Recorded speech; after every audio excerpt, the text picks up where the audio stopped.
Slowly Quinn's eyelids started to lift open and his vision started to return. His head felt heavy and his body was slightly sore. As he lifted himself off the ground, he touched his head to see if he had gotten any injuries.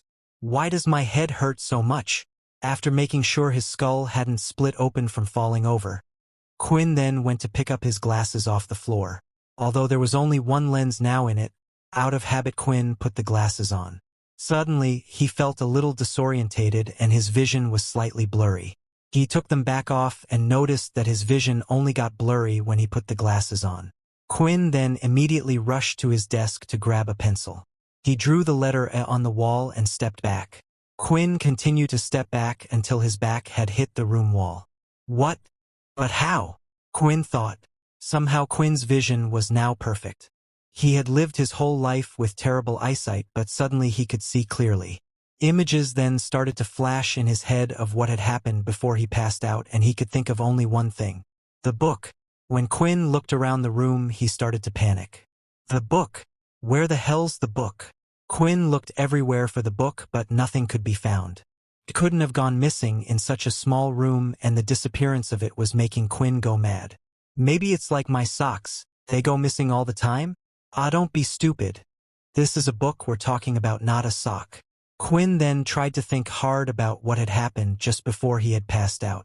He suddenly started to remember the book being lifted into the air. Then, just before his eyes closed, he heard a few words. What was it?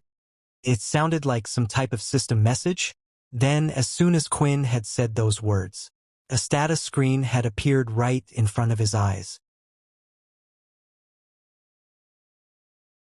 Wow, it's like those really old games people used to play all the time. Quinn noticed that on the status screen there were more tabs on the top, but without even doing anything and just reading the tabs in his head, the screen automatically switched. On the skills tab, Quinn wasn't really able to see much.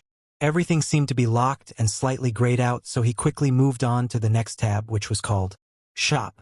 /U003C Shop /U003E. /U003C unlocks at level 10 /U003E. Can I do anything? The last tab was the quest tab, and finally, it seemed like this tab wasn't locked behind something. /inversa U003C main quest /inversa U003E. /U003 Creech level 10 /U003E.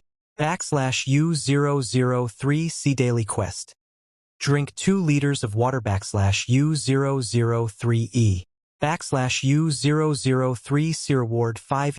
After checking everything out that the system had to offer, Quinn had to just think about closing the system, and it did. When Quinn thought about opening it again, a screen would immediately pop up in front of him. Quinn could only think of one thing, that the book his parents had left him was an ability book. These books could often be bought at very high prices from the military or a company and could even be obtained on the black market. The only thing was, Quinn had never heard of an ability book that disappeared and granted the user a system like this. The ability books were designed to be learnt. It wasn't something that you could pick up and instantly understand how to use. A smile started to slowly appear on Quinn's face. This was great news for him. He had always been a level 1 ability user because he could never afford to buy any ability books. Finally, he had something. The next phase was for him to test what ability he had. Fire. Fire, come on, Quinn said as he threw the palm of his hand forward. Okay, next. Water, water out. Quinn did the same again, but there was no result. After trying out many different things and all the abilities he had seen before, it turned out he was unable to perform any of them. What the hell useless thing is this? Is it really just a system ability? Quinn thought about it for a while. If it truly was like a game, then perhaps by completing the quests, he would eventually get stronger and unlock more skills. He was treating it like an ordinary ability book, and clearly what he had obtained wasn't ordinary. Usually, ability books were based around one ability. It was important for a person to select their first ability book because a regular human body would only be able to perform one ability attribute. If you got a transform ability as your first ability, you would only be able to get other abilities related to this attribute. This was the same for fire and so on. Quinn then went to open his mini-fridge and started to grab the bottles of water that were inside. He immediately started downing the water bottles one by one. Damn, how much is 2 liters? My belly feels like it's going to burst. After finishing his 8th bottle of water, a new notification message had appeared. \U003C Daily Quest Complete. 5 EXP has been granted \U003E. \U003C5/100 \U003E.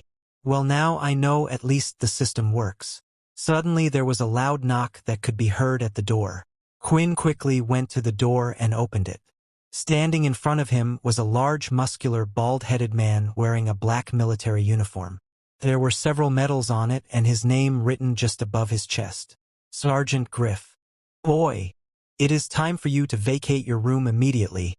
The vehicle has been prepared and has been waiting outside for 5 minutes already. With everything that had happened, Quinn had forgotten about what was to happen today. It's time for you to head to military school, Griff said.